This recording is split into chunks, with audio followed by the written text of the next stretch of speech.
Thanks, guys. Who's that? Okay. Oh, he's doing great. Ready to go? We got tomorrow? When you can't find these diseases with these guys. So he's older than us. He's still working full time now, but he's older there. Yeah.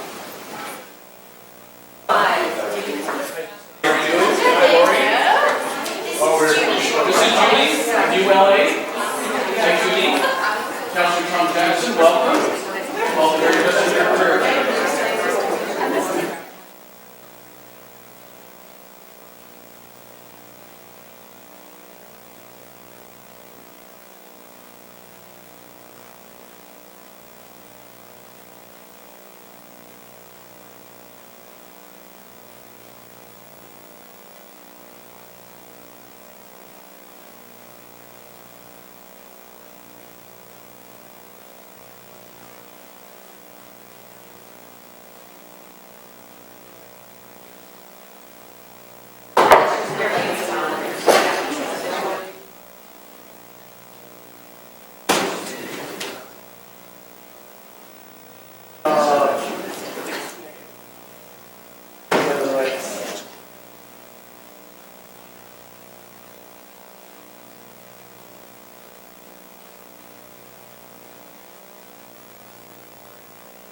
Given that we are past the stated hour and we have quorum, I'd like to begin. Good afternoon. I'd like to call this meeting of Emergency and Community Services Committee to order. Members of the public, you are advised that our meetings are webcast live by the City of Hamilton and temporarily archived on the City's website. Other individuals and the media may also be audibly and or visually recording this meeting. But before we begin, I'd like to have two introductions of Lisa Chamberlain, Legislative Coordinator for Emergency and Community Services, and Judy Shepard, the new Legislative Coordinator, who it is your first day with the City. So if we can please give them both a round of applause.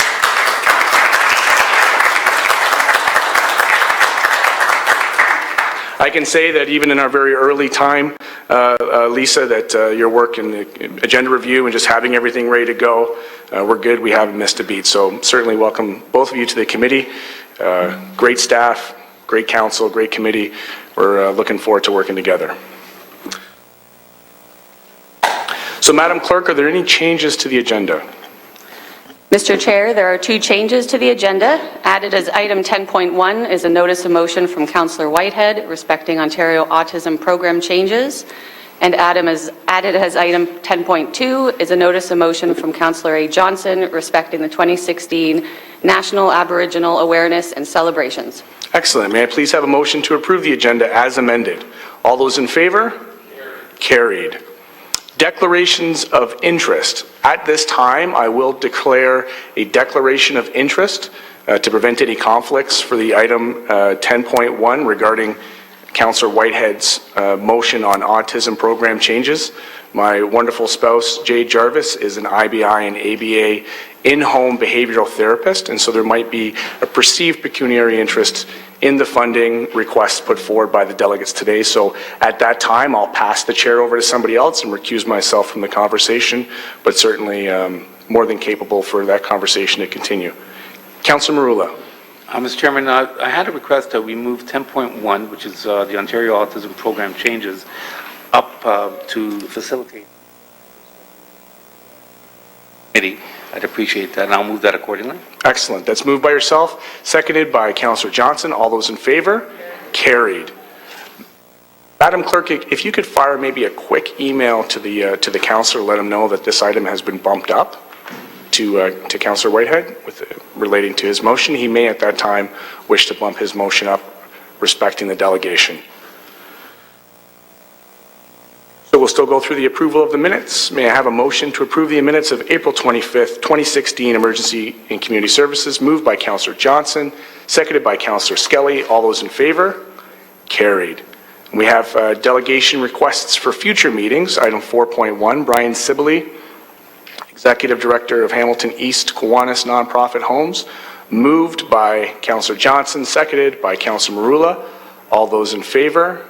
Carried. Okay, so Madam Clerk, just for my own, with Councillor Marula's motion, does the delegations then come at this time, or do we do the consent items and then we can do the delegation now? Okay, so at this time, I'm going to pass the chair over to our Vice Chair, Councillor Aidan Johnson. Please go ahead, Councillor. And I will recuse myself after inviting the wonderful delegation of parents here to speak with us. Nancy Silva-Khan, respecting concerns regarding Ontario's autism program changes and the needs of parents and children with autism. Please just take your time, and you can begin speaking whenever you are ready to begin.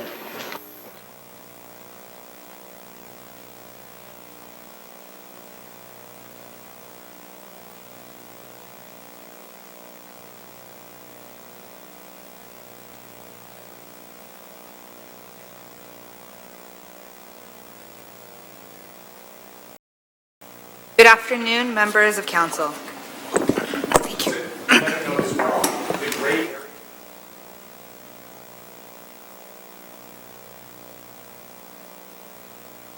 My name is Nancy Silva, and I was born and raised in the city of Hamilton, Ontario, and have always been proud of my home city for its spirit and strong sense of community.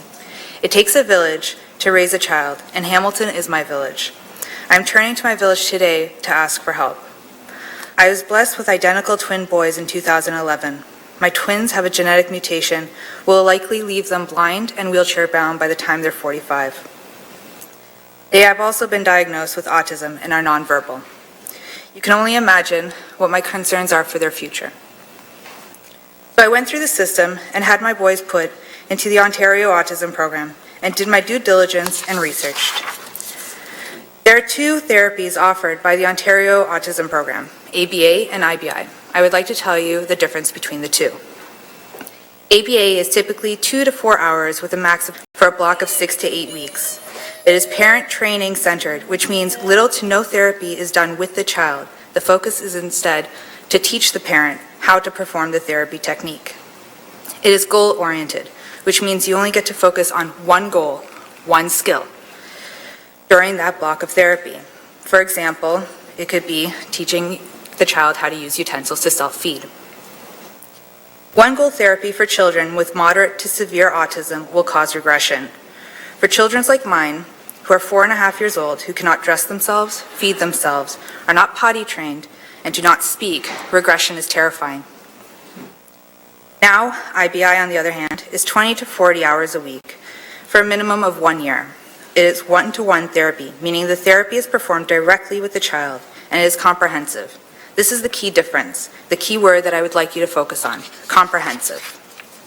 Comprehensive therapy means that the therapist works on many goals with the child, goals such as independent dressing, feeding, potty training, and consistent and effective communication. In essence, it teaches a child basic self-care and how to communicate with others. These skills are vital. Self-care would mean that parents would not need to turn to our community for housing options when we are no longer physically capable of caring for our adult children. Adult children would need 24-hour care for a minimum of 50 years because they will outlive us, the parents. Communication. Last fall, my son suffered for 2 weeks. It took multiple invasive tests and procedures to find out what he could have told us with 3 simple words: my throat hurts. Those 3 simple words could have spared him being held down while a camera was forced down his nose and into his throat. It would have spared him 2 weeks of misery and starvation. Comprehensive IBI produces long-lasting changes as it elevates and equalizes all areas of development so that no aspect of development is significantly impaired and negatively impacting other areas of development. The risk of regression is small, unlike ABA-oriented therapy. The Ontario Liberal government has made changes to the autism program. They have placed an age cap on IBI and have in effect taken away over 3,000 autistic children's chances of learning to communicate and basic self-care skills. Parents like myself are in crisis. There are so many fears that we parents of autistic children are now having to face now that IBI is no longer an option. My children cannot tell me, it's not that they're afraid to, it's that they cannot tell me whether or not someone is physically, mentally, or sexually abusing them. I'm consumed with worry about whether or not emergency service workers such as police officers, medics, and firefighters will be trained in identifying and responding to my autistic boys if they are ever in trouble and are unable to respond or know how to socially behave in acceptable ways. Comprehensive IBI therapy is essential to our children's learning.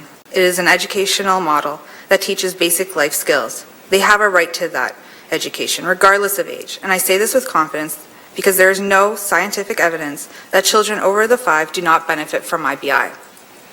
In fact, the government's own expert panel has denounced the discrimination against children over the age of 5 and have publicly stated that the changes made to the autism program were not what they recommended.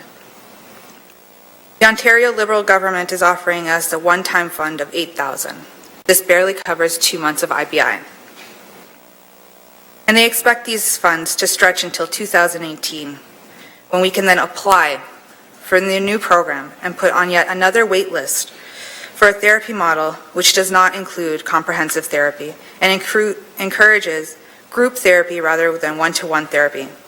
My boys have been waiting for over 2.5 years already.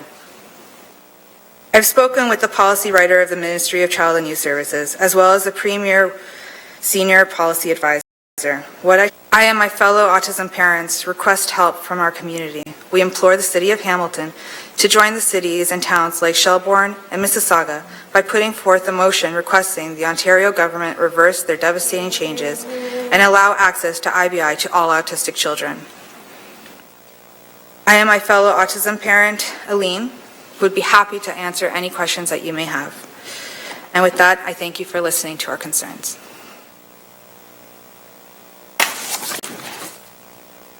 Thank you very much. Are there any councillors wishing to ask questions? I would like to ask one, but I'll wait till the end. I see a few indications. So, Councillor Jackson, and then I'll go on to Councillors Marula and Whitehead. Forgive me, and Councillor Skelly, I'll put you after Councillor Jackson. I did see you right at the beginning. Thank you, Mr. Chairman. Thank you for the courage, Nancy, for coming in today. And do you want to just quickly introduce everyone who's with you, even by first name, so we know who they are? Go ahead. My name's Lynn. Lynn? My name's Krista, and my daughter's name is Tatum. Wonderful. She's on the spectrum. Oh, Krista? My name is Amy. Good. Tanya. Anna? Heather. Heather? Aaron. How did they allow you in that group, Aaron? Just kidding. Just kidding. Okay. This is Oh, Serena, and? my daughter. Pretty little girl. Wonderful. Okay, so Mr. Chairman, through you, Nancy, teach me more, please, as somebody who is not as familiar. Was the IBI program, the 40 hours per week comprehensive, was it fully funded for all ages up to a certain time? And that's what's caused the dramatic change? Mr. Chairman, through you to Nancy for further clarification to educate me, please. Yeah, it was funded for all children. It didn't matter what age. It was based on need rather than an age cap. And just to understand the mindset for one moment, not to ask you to explain or defend the provincial government, but what do you think led to their change? Were there some doctors, some therapists who suggested, hey, here's a different way we can go and maybe save the government a few bucks and still get the teaching and therapy and the care that the autistic child needs? Mr. Chairman, through to Nancy, maybe to help me understand what you understand maybe caused this change. From what I understand, it's because of the wait list, and they are trying to reduce the wait list, but the way that they're going about it is actually causing more harm than good. And I believe that they went to their expert panel and they misunderstood the recommendations, and they misinterpreted the science behind those recommendations.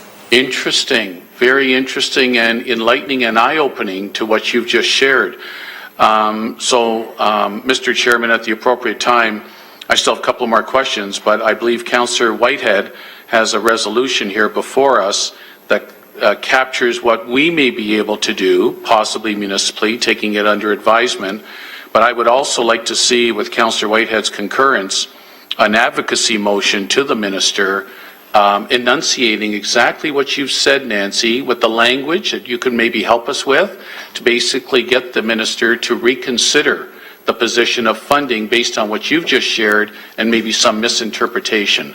Mr. Chairman, further through you to Nancy and her delegation, our resolution here talks about in-house services. What is it exactly possibly the municipality could provide if it's not exactly tangible financial help that way? Like, are there programs, facilities that possibly we could help with? Mr. Chairman, through you to Nancy. We were actually hoping that the City of Hamilton would help us come up with programs to help parents of crisis right now, but whether that be mental health or helping us get more respite care for our children so that we can take a break, programs for our children so that they are not just at home doing the same thing over and over again, so that they're out in the community and enjoying socialization like everybody else. I just Perfect. want, Yes, sorry, please. Can I add? I'm just hoping, we're all hoping that we can get a little bit of funding and local support on parent-provided therapy for our kids, where it's parents who know the kids and know what we need, who are coming up with some of these plans for moving forward, how the city can help. Because looking at the programs that are available, a lot of them are designed by people who don't live our life. So we are hoping to have a community-based program that is actually helping people in the community. Terrific. Very well described. And I suspect, Mr. Chairman, at the appropriate time, we might be able to get a comment or two from community services and staff as if we support this motion, referring it to staff to take it under advisement, maybe commenting even on, Joanne, what you've heard today. Okay, so Mr. Chairman, both in-house opportunities for those families who need support for the autistic child, as well as an advocacy motion to the minister, might be a two-pronged way to go. Mr. Chairman, through you to Nancy and the delegation, would that be satisfactory today if we were to It would. Yeah, it would. impart upon that direction? Yes. Perfect. Thanks, Mr. Chairman. Thanks, Nancy. So, thank you very much. Councillor Skelly. Thank you, and through the chair, Nancy, thank you for your presentation. I will share with you something. When I first decided to run for politics, the one thing that really jumped out at me and that shocked me more than anything was the sheer volume of families who are struggling to find resources to help their autistic children. I was absolutely dumbfounded at how widespread this has become and how quietly families search for any sort of help for their children, especially as they age and they become adult children, when the resources really do seem to dry up and disappear. I think it's shameful that the province has turned its back really on these children and on these families who are desperate to find help for their children. Are there other municipalities that you may be aware of that are doing anything to lobby the government? Is there anything that other communities are doing that we can look at to perhaps aid us in putting forward a really strong message? Because this is a provincial issue, and I think that we've waited too long for autistic children.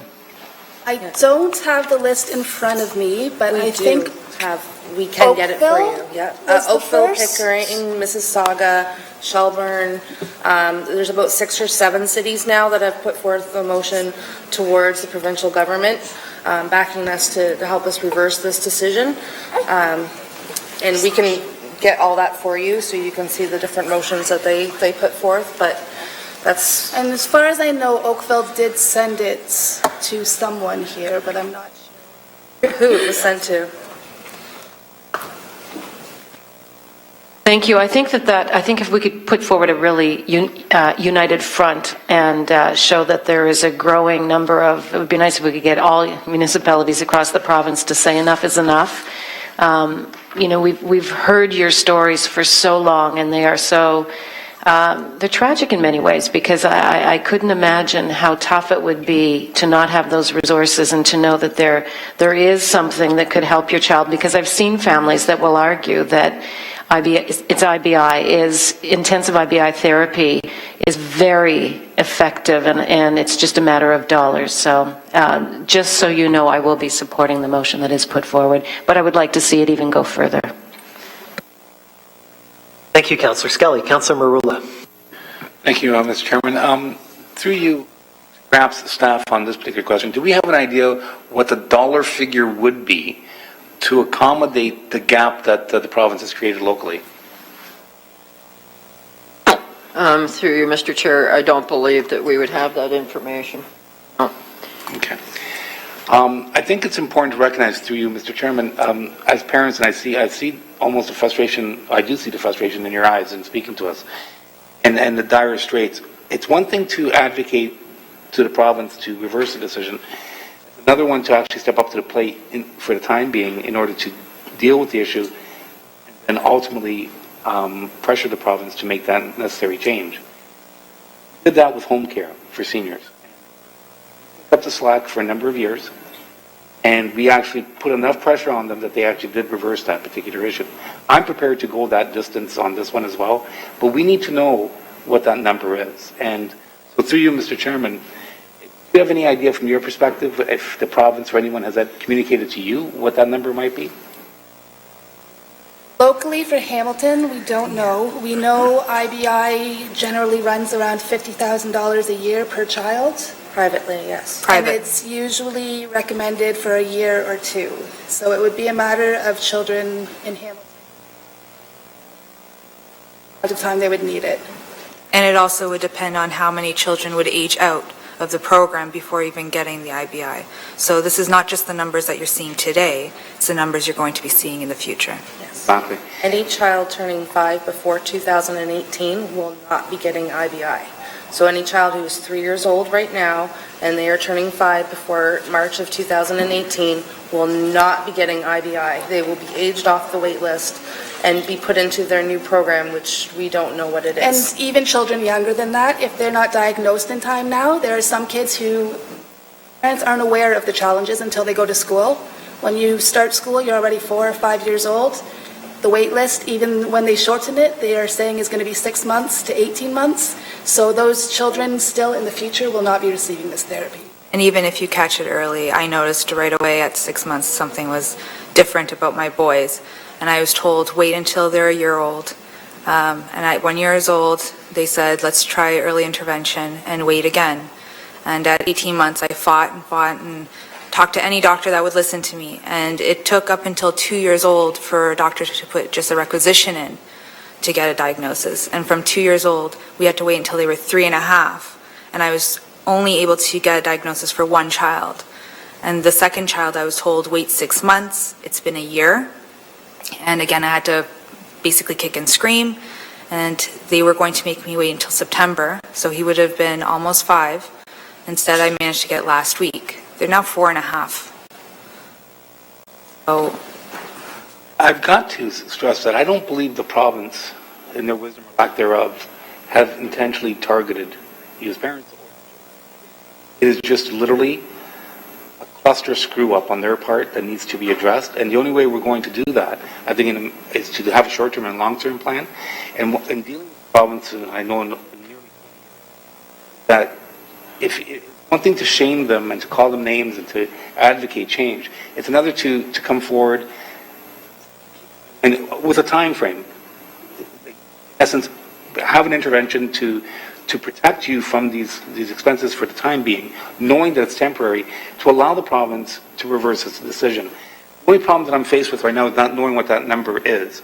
And so what I'd like to do is include perhaps in the motion, and it's been accepted as a friendly, that we determine what that number is, because I'm prepared to cover that for a period of time, to then bring the province forward to ensure that they can reverse what is evidently a real problem and a mistake. And because it's worked before, I believe that it can work again, and I'd like to contribute to that accordingly. So, and that's been accepted by the mover of the motion. So I appreciate your courage and hopefully. Thank you, Councillor Marula. Councillor Whitehead. Thank you, Mr. Acting Chair. This is personal to me. I am a parent of an autistic son. And the story I heard is touching. I recall 6-8 months when we started making observations.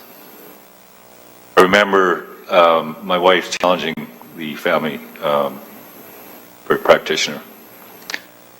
I recall the bureaucratic process that I had to go through, my wife had to go through.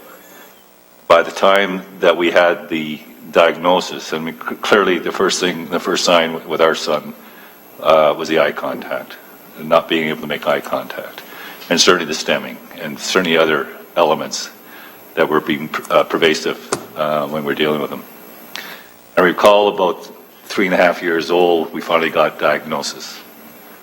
We were lucky. I was one of the lucky ones that was able to get my son into the IBI program at 4. And I can tell you that it was a remarkable difference when he came out of that program. I can also tell you that I sat on the provincial benchmarking panel, looked at the science, and clearly the best intervention period is 3 to 5. There's no argument about that. But it was never, ever the intention. And we made it clear on that panel that you need the continuum of care and hope for the parents with autism autism children. So I know the challenges in day programs and programs during the summer. I know the challenges in the schools because I lived it. My son is now in grade 11. And I can tell you that the trauma, the anxiety, as a parent, that you go through.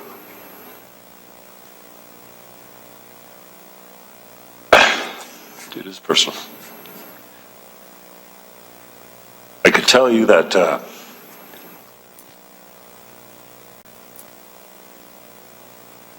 attended a meeting. It was a group home for autistic adults. It was my own neighborhood. There was over 120, 160 people there. It was a great program by Horizon. And the community was protesting this community home for autistic adults.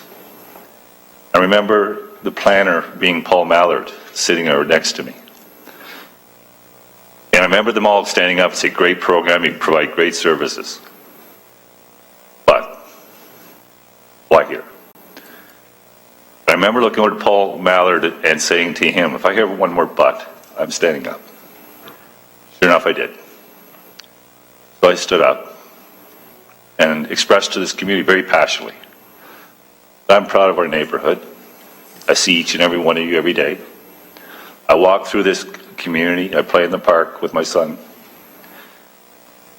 My son has every damn right to live and continue living in this neighborhood. And who do you have, what right do you have to say he couldn't? This is a continuum of care. The biggest worry of a parent is when we're gone, that our son, our daughter is being taken care of. Knowing that there's great programs out there and that there are actual people who will fight those programs is absolutely insulting. I was very passionate in my speech. And I think at one point I even used the word NIMBY. I can tell you, at the end of that meeting, I had every one of them coming up to me and apologizing. In fact, the tone changed, it became very positive. That autism home is in my neighborhood, is serving adult autism with no issues whatsoever.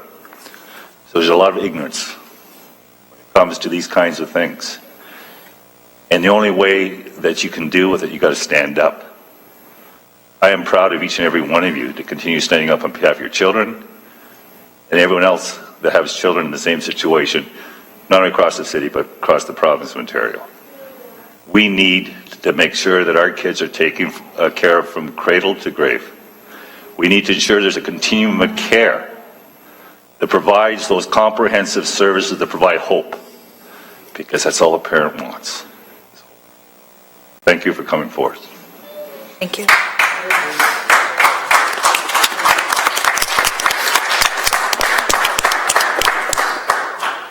Thank you, Councillor Whitehead. I'm going to ask Councillor Farr to take the chair for just 2 seconds. I have something quick to say. Thank you, Councillor Farr. The only thing I have to add is this, and I will be supporting the motion. And thanks to Councillor Whitehead for bringing the motion forward.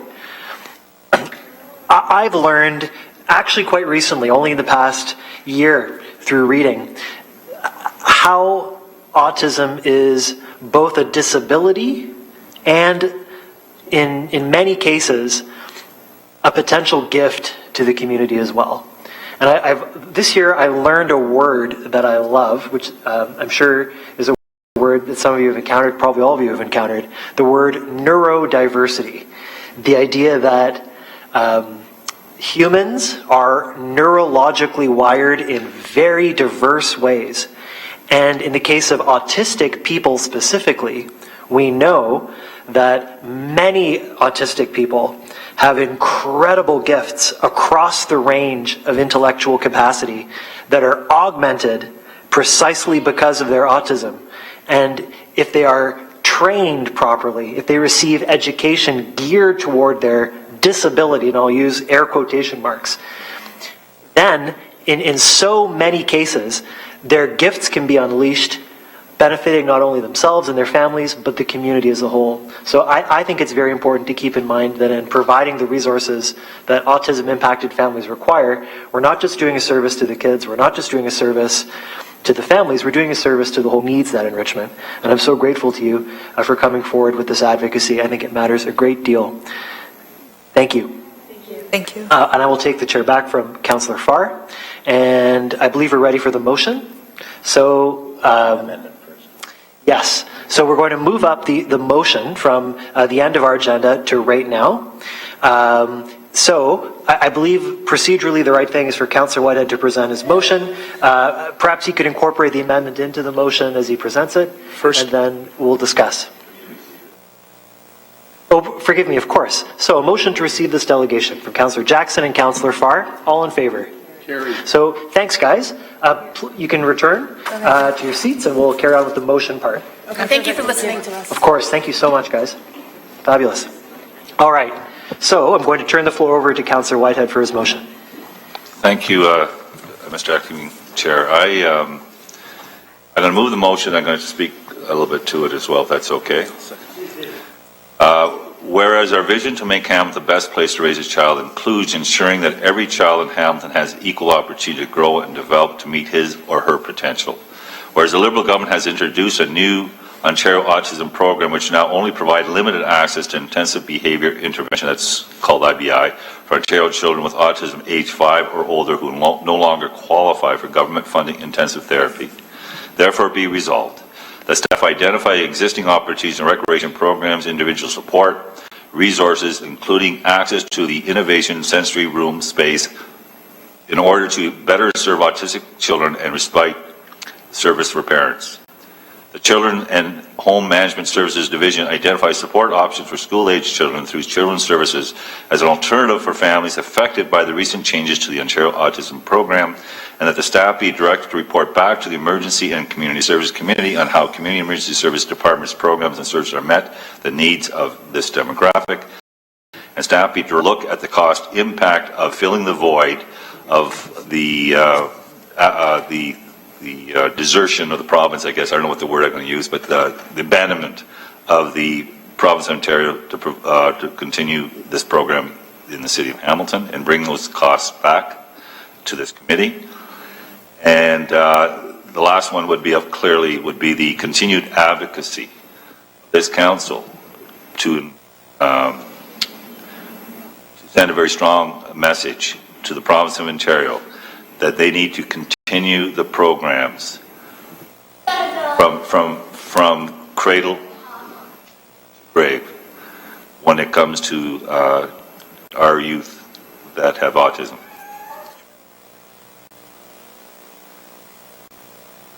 So that's the motion. Now I'm going to second by Councillor Marilla. I talked about some of the challenges, but I also, for the benefit of the parents here that have younger autistic children, some of the challenges. I had the opportunity to go to my son's grade 8 graduation.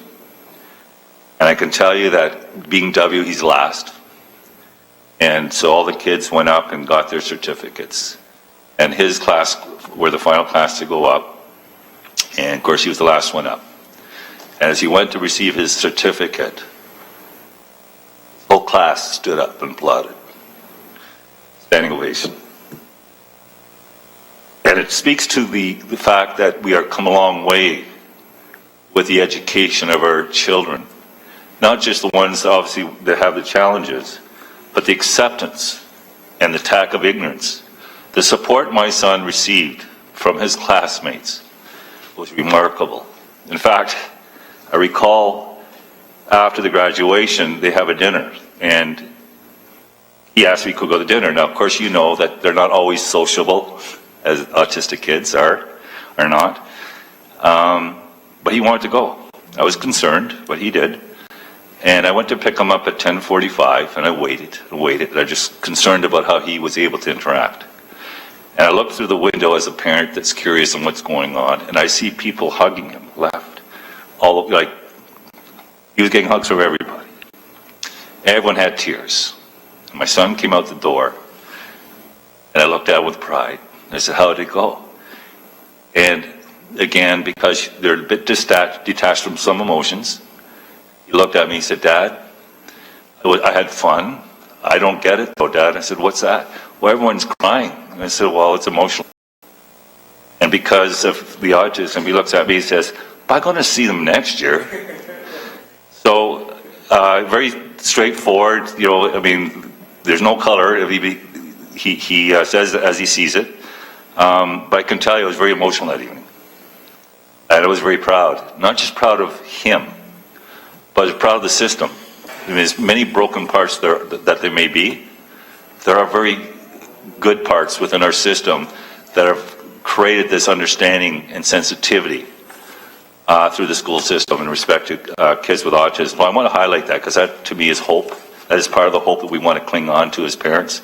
And I want to share that because I think it's a good story. I think the issue for me has always been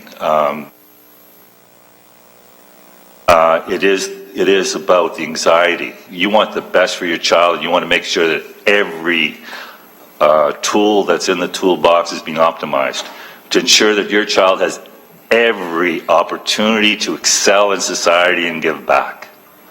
That's what a parent wants.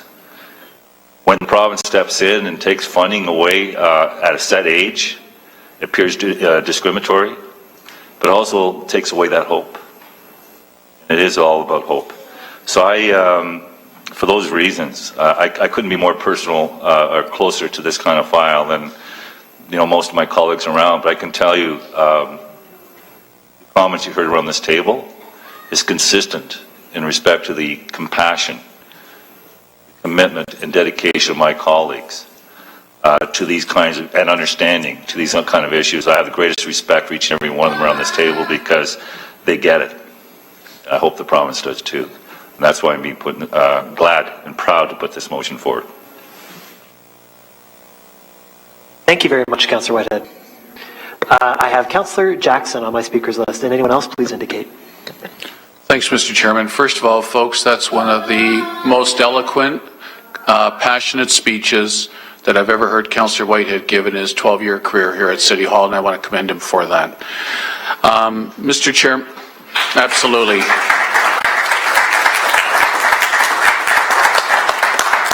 Mr. Chairman, I'm fully supportive of this motion. Through you to General Manager Joanne Priel. Joanne, just an initial comment on the motion of what you're going to take under advisement and maybe some indication to the parents that are here today of timeline as to when your department might be able to report back to committee. Through you, Mr. Chairman, please. Through you, Mr. Chair, there's probably 2 or 3 things that we'll undertake, a couple of them right away. With the parents that were here today, at least with those parents, both our recreation staff and our children homes management staff will meet with them immediately as that can happen, and start to talk about, seek their advice in terms of our current programs that we offer in recreation and how we might sort of up the ante there, so we can do that pretty quickly in terms of, and then bring a report back if we have to. Something we might be able to change without coming back. Nonetheless, we'll report back. On the larger question in terms of the cost, etc., I've just made some notes to myself. Grace Mader, who's the city representative to Best Start, I think that's the place where we should go, and start to do some analysis in terms of the demographic, the Hamilton demographic, and get our sense. I don't know, that information might be readily available, it might be hard to get, I don't know. Anyways, we're just going to we'll start the wheels immediately within the next couple of weeks to start to gather as much information as we can. I'll report back as soon as I can, just absolutely as soon as I can, but I think it was going to take us some time to get the information that we need, the gap, to come back. Sooner than better, but we can start some immediate things for sure. That's great, Joanne. And the C part of Councillor Whitehead's motion does say about reporting back to us to give us an update. So let's hope, let's say between now and Labor Day, come September, over the next 3 months, you might have that opportunity, even though you'll start the dialogue with the parents now, Mr. Chairman, through you to Joanne. Through you, Mr. Chair, my thinking was in September that we'd come back, but I don't want people to think that there'd be no action between now and September with these parents that presented today. For sure there will be. Thank you, Joanne. And Mr. Chairman, I would like to obviously separate the advocacy motion, because if approved today in a council, hopefully Wednesday night, it'd be great that the mayor could immediately fire off that letter to the minister, to the premier, and our local MPPs, including the government MPP, Ted McMeekin, in terms of a reconsideration of what the province has done. Thank you, Mr. Chairman. Thank you. Councillor Whitehead. I should indicate, because I'm totally nonpartisan, that Monique Taylor has been fighting this fight as well on behalf of autism parents, and I want to at least note that here during the discussion that she's been doing that. Thank you. Councillor Skelly. Thank you. Through the chair, I'm just wondering, is there something that we as a municipality can do to ensure, to get other municipalities on board so that we can make this, I don't know, can we notify other municipalities that this is what we're doing? Would they join us? We know that of other, so that it becomes a stronger message and it's not just something that we alone are doing. Joanne, you're shaking your head. Sorry, through you, Mr. Chair, to add to that motion then that a copy of the letter that's written to the Premier, I would suggest, and the Minister responsible, be also circulated to AMO, and through AMO they'll circulate it to every other municipality in the province. I like that idea. Thank you, Joanne. So,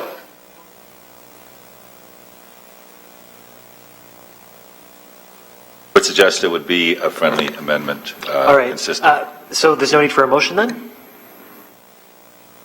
We're good. No motion required. Very good. Further questions, Councillor Skelly? Further questions, colleagues? I see none. Therefore, I feel it's the appropriate time to call the question. So who's your seconder, Councillor Whitehead? Councillor Marula, thank you. So all in favor? Carried. Opposed? Wonderful. The motion is carried. Thank you. Mr. Chair, I will pass the chair back to you. Thank you very much, Mr. Councillor Johnson, as the Vice Chair. Certainly recuse myself from any voting capacity or commenting on this particular delegation, but I would like to take the privilege as the Chair just to comment on an observation that I had. That was probably one of the most beautiful moments that I've experienced here as a councillor in my 2 years ever that I've experienced in this council chamber. The courage that you guys showed to come down here and you know, the work that you're doing in your advocacy on the streets and in the protests, and on top of, and I don't know that it was captured or it has been captured, on top of the constant care and attention you have to give your families and your children. I know for you to be here today is just an absolute huge sacrifice to what you guys do day in and day out. I have a newborn and I can't pretend to go understand what you're going through. I'm getting choked up too. I just, you know, Councillor Whitehead and I, we don't get along on a lot of things or some things.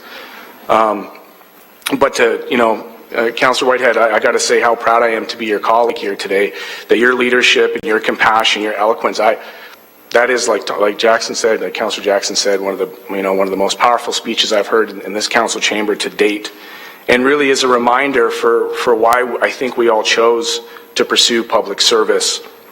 That, as Joanne, you mentioned just not too recently, as public servants, we can and do make a huge difference in our community, in the lives of our community. So I thought it important for the parents to note that this afternoon, your delegation, I feel, brought out the best in us as elected officials.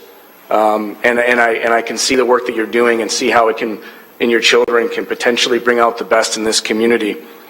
Absolutely proud of being a Hamiltonian and being a Hamilton councillor right now and being the chair of this committee with our incredible staff.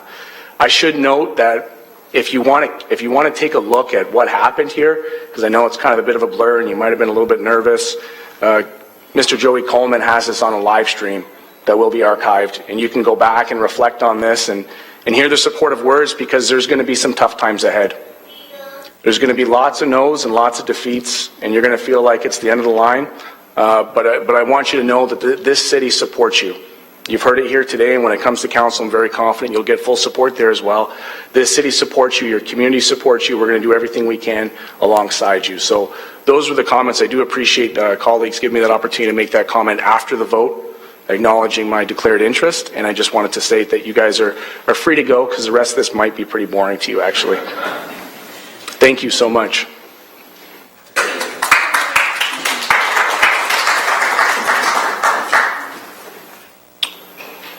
Okay. So we're now on to the consent items, item 5.1, which are the minutes of the advisory committee meetings. We have items 5.1A, which is the Hamilton Veterans Committee. Move them all. There is a seniors committee in there. Are there any comments on the seniors committee at all? No comments? Seeing there's no comments reserved for that, we have items 5.1A, B, and C. No questions. Yes? All those in favor? Carried. Any opposed? None. We have item 5.2, which is the recreation designations, the High Five Accreditation Youth Friendly Community Platinum achievement. I would like to get just a quick verbal update so that people have context for what that is and why that's important.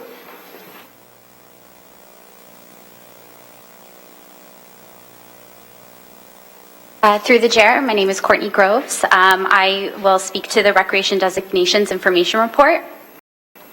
In 2016, Rec Division has received 2 designations for children and youth programming in recreation.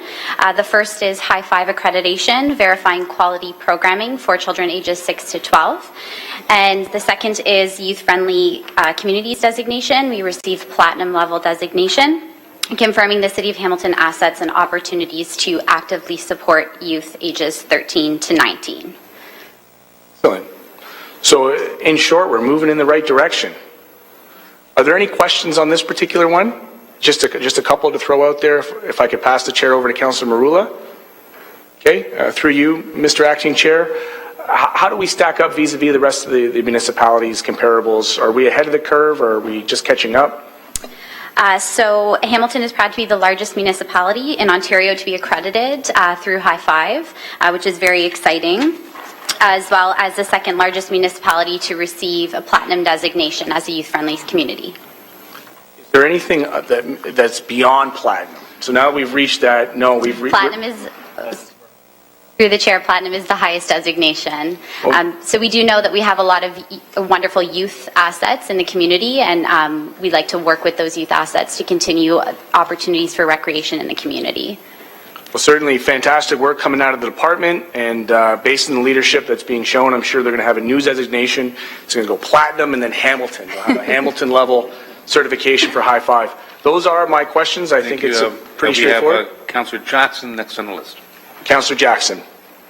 Thanks, Mr. Chairman. Courtney, Public Health, of course, talked about the high rate of obesity in our community. So is this making a hopeful dent in that and making youth more active in our community, Mr. Chairman, through you? Through the chair, I would say yes.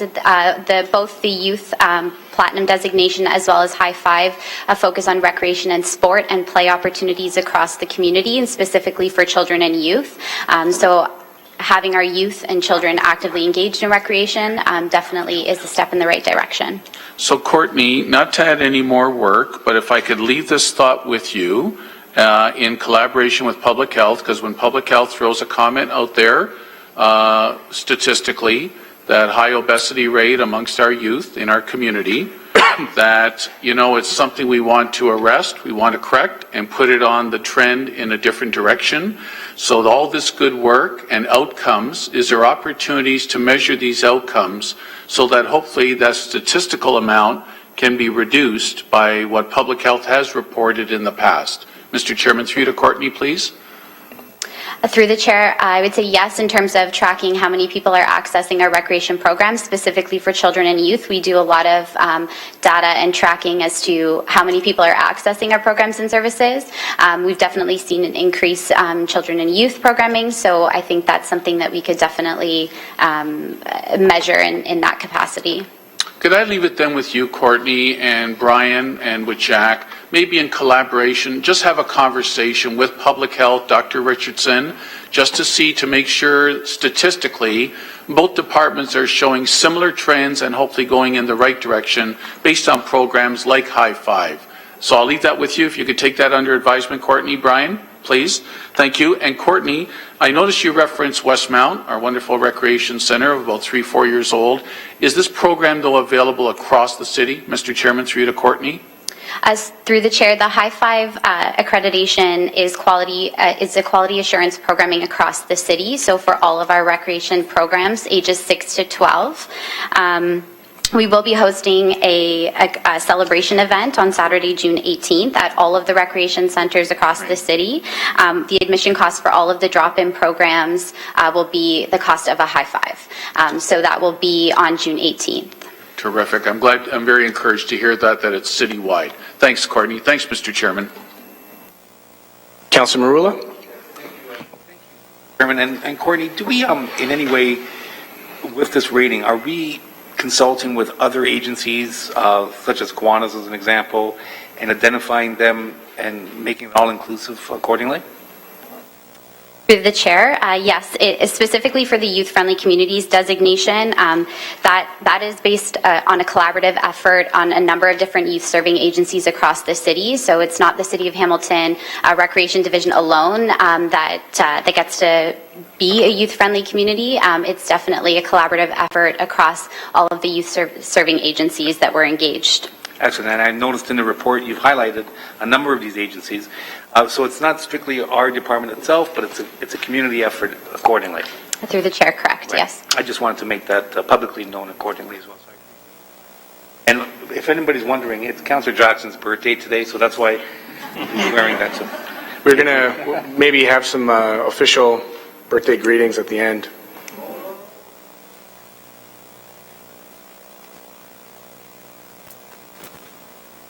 And the City of Hamilton.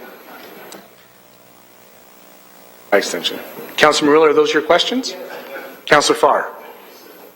We have Councilor Farr moving the motion, seconded by Councilor Skelly. All those in favor? Carried. Excellent job, Courtney. You and your staff, you guys are doing great work. High five. We're now on to item 8.1. It's a report regarding recreation concessions at city-operated facilities. Councilor Jackson. Mr. Chairman, through you to Brian's here as acting director. Report by Romas.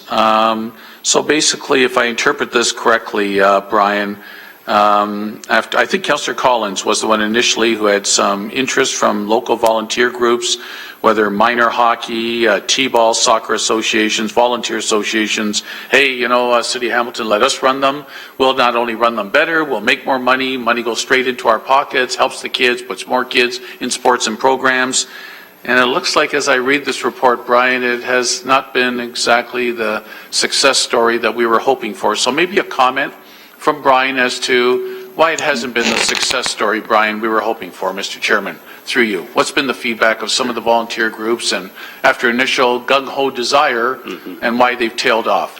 Right, so through the chair to Councillor Jackson, what we've been working on this for 3 years, trying to migrate some of our concessions to volunteer groups. And we've tried it in a number of different ways, different models that they could use to run the concessions, different sort of inventory type schemes, that kind of thing.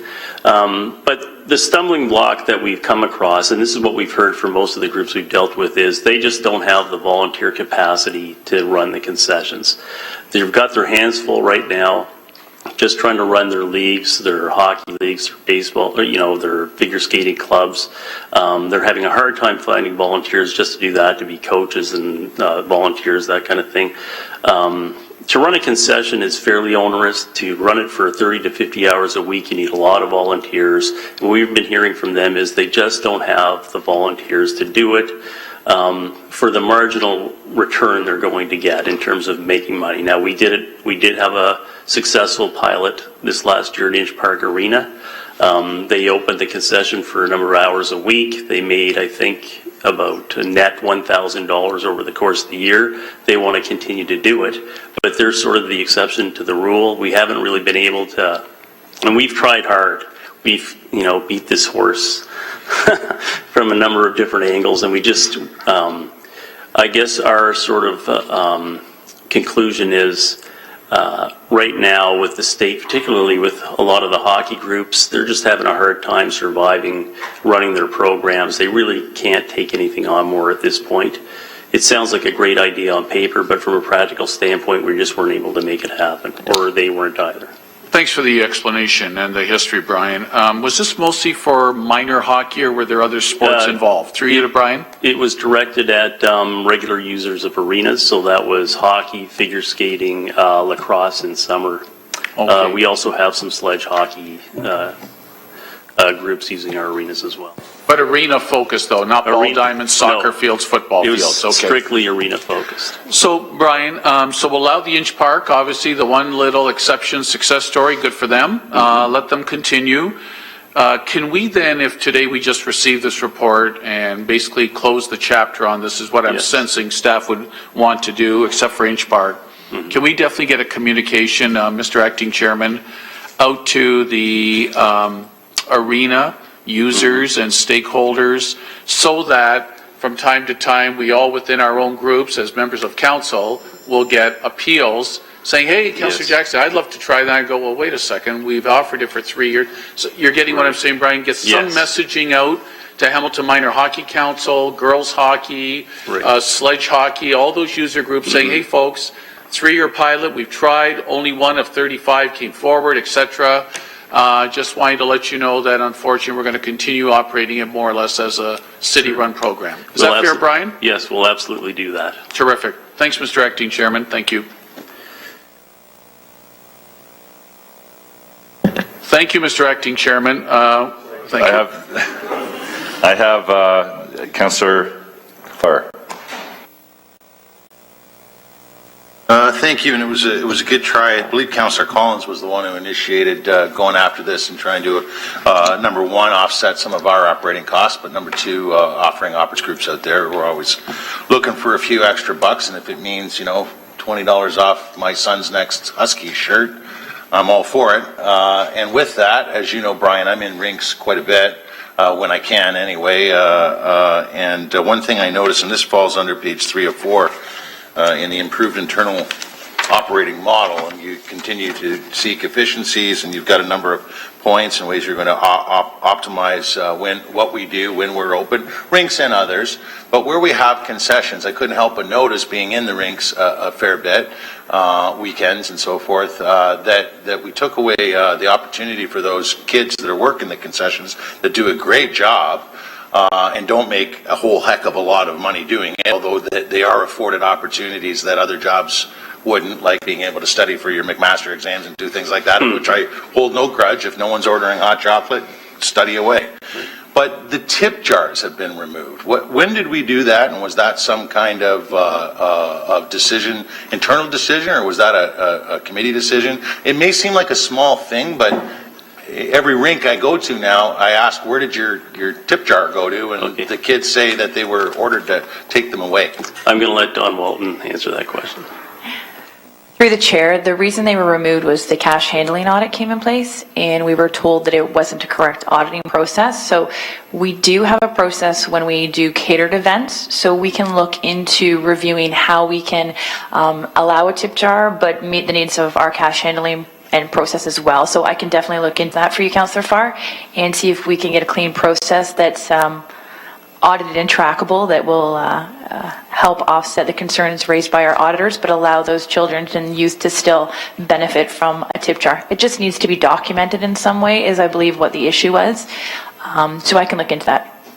Great, I appreciate, maybe offline you and I can have a conversation. Again, won't go on because it's small potatoes compared to what you've been working on, particularly as it reflects trying to get community groups to offset our operating and make some dough on their own. Wasn't successful. It was a good old college try over several years, but if we're going to operate and we're going to allow those opportunities for the youth to get their studies done, but also in the fashion I've seen, in very good customer service fashion, service at those existing concessions, a little bit extra from throwing a foam cup. I don't ever see anyone complaining, so I was always kind of awestruck as to why we took it away in the first place. Now I know why, and if there's anything I can do to help bring it back, then I'm more than happy to do that. And you and I will talk offline, Don. Thank you. Happy to move this report. The other thing I noticed is how do we compete when you have a number of vending machines in the same what is a business case when you can easily go to a vending machine as opposed to go to the confectioner? Through the chair, vending is a great alternative for us because it allows us to be in the arena as long as the hours of operation permit. So what we do is we try to leverage very decent percentage return on revenue with the vending machine contractors so that it offsets our operation. We try and maintain our pricing so it's on par or less than to vending so that we're actually getting the benefit when our doors are open, but we're also leveraging the machines as an extra revenue source when we're not. You're saying that the business case is that it costs more for someone to buy a chocolate bar in that vending machine. Therefore, they would go to the confectioner to buy that chocolate bar.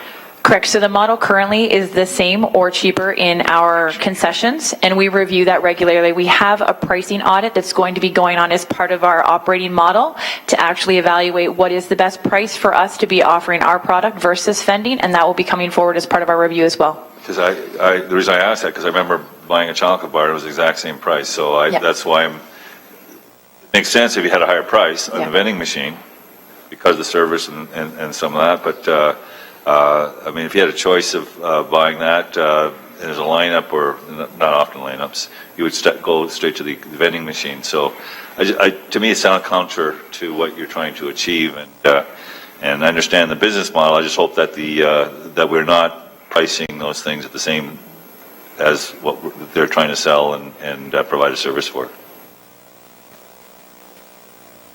Okay. Are there any other questions on this item? Item 8.1. May I please have a motion to receive it? All those in favor? I'll move to receive, and I look forward to an update in September on the rest of this. Moved by Farr, seconded by Whitehead. All those in favor? Carried. Excellent. On to item 8.2, which is the recommendation report regarding neighborhood engagement matching grant programs. I guess there's an extension, looking for an extension there. Moved by Councillor Maroulis, seconded by Councillor Farr. All those in favor? Carried. Item 8.3, report regarding Macassa Lodge, long-term. I already had you on the list, Councillor Jackson. Mr. Chairman, want to acknowledge the fine work of the new administrator of Macassa Lodge, Sean Gatsby, who's in attendance today, and not that he needed mentoring from our longtime senior administrator, Vicki Woodcox, of our two great LTCs, Wentworth Lodge and Macassa. He brought his own talents to the table, but recently had a tour with him. The residents up there, by and large, and families are pleased, satisfied, constant 90% plus rating of satisfaction from the families. And once again, when you get these, I remember these type of secret shopper drop-ins when I used to have my 2-second cup stores, and they can sometimes just catch you a little off guard and just hope your best foot is put forward. at every single hour of every single day, which is tough to do because that would mean perfection. But I'm very proud of the fact our two homes are about as close to perfection as can be in the long-term care industry, and proud that they're still under the municipal umbrella. And it doesn't surprise me ever why they often have the longest wait times and wait lists for families to get their loved ones into those two homes. So at the appropriate time, happy to move to receive. Thanks, Mr. Chairman. Thank you very much. Seconded by Councillor Farr. All those in favor? Carried. Excellent. We're now on to motions. We have one motion before us today. Item 9.1, Councillor Marula. The floor is yours. I'm doing this on behalf of Councillor Collins, Mr. Chairman, and that's moved by myself, seconded by Councillor Whitehead, that that a fence for Rosedale Community Garden be installed at an estimated cost of $7,500 and funded from Ward 5's area rating reserve, and another $7,500 goes to Ward 4's reserve for doing this. No, I'm kidding. Wow. A tax on the tax. You've heard the motion before you, seconded by Councillor Whitehead. All those in favor? Carried. Outstanding. I will say at this particular time in item 10, as the chair of this committee, in leading up to item 10.1, it was my fault for not making sure that there was a notice of motion and waiving of the rules. So just want the minutes to reflect that I'll take that, my bad, because we did move item 10.1 up and we didn't waive the rules. So I don't think it's appropriate at this time to waive the rules because the rules have been waived. We will, however, go to item 10.2, which is a notice of motion by Councillor Aidan Johnson respecting the 2016 National Aboriginal Awareness and Celebrations. Thank you. And there is an element of time sensitivity. Therefore, I'm proposing waiver of rules, seconded by Councillor Farr. You've heard it. Moved and seconded. All those in favor? So I will read out this motion, which is seconded by Councillor Farr. Whereas the Government of Canada on May 10th, 2016 formally adopted the United Nations Declaration on the Rights of Indigenous Peoples at long last, whereas the 2015 Truth and Reconciliation Commission of Canada report contained 94 calls to action, many of which speak to the importance of recognizing, appreciating, and promoting Canada's Indigenous cultures. Whereas the 25-year Our Future Hamilton Community Vision adopted by City Council in February 2016 specifically contained as one of its key directions to recognize and celebrate Indigenous traditions.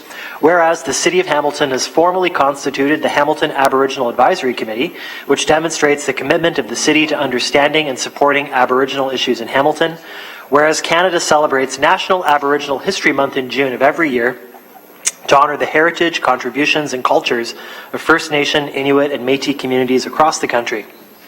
Therefore, be it resolved that City Council support the Intergenerational Trauma Awareness Campaign launch on June 30th, taking place at Hamilton City Hall, aimed at disseminating information, describing impacts, and educating the general public about the intergenerational trauma caused by the Canadian Indian residential school system. That is the motion, and if I could speak to it. Most certainly can. Thank you. Last year, this council authorized the Indigenous Justice Strategy. We had a great launch to it last summer with the witness blanket at Central Library, and I've been engaged in meetings over the past several months with reps from our local Indigenous communities talking about best next steps and how we can leverage our valuable Aboriginal Advisory Committee and our Aboriginal communities here in the Hamilton region in order to achieve the goals and the vision of the Truth and Reconciliation Commission report, the goals of reconciliation and the goal of anti-racism and anti-colonialism. I met last week with the small ad hoc group that's preparing for our next steps in the Indigenous Justice Strategy. And this particular initiative of the Intergenerational Trauma Awareness Campaign was brought to my attention. One specific thing we may be able to do is assist with the very cool and striking poster campaign that has been orchestrated, perhaps in our bus shelters, perhaps in our rec centers. So that's one very concrete thing we can do, and there may be others. So therefore, I would appreciate support, and I thank my colleagues for their consideration. Thank you. You have the motion on the floor. If I could pass the chair, not to you, but to Councillor Farr. If I could just speak to that for a moment, to recognize you, Councillor Johnson, and your continued and ongoing leadership on your Aboriginal Justice Strategy. I know, hearing, as we frequently do in Ward 3 and 4, having large populations of Indigenous and Métis and Inuit, that it doesn't go unnoticed, and that the small gestures and the big gestures are equally contributing to, I think, the beginning of a conversation towards our reconciliation with our communities. And certainly look forward to supporting your future work in this particular file, but certainly this one is a very appropriate gesture, and you certainly have my full support. So I'm happy to take the chair back, moved by Councillor Johnson, seconded by Councillor Farr. All those in favor? Carried. Outstanding work. Great job. We now have before us a matter that is private and confidential, respecting item 12.1, the Ontario Works Program Review. May I please have a motion to move into closed session respecting items 12.1.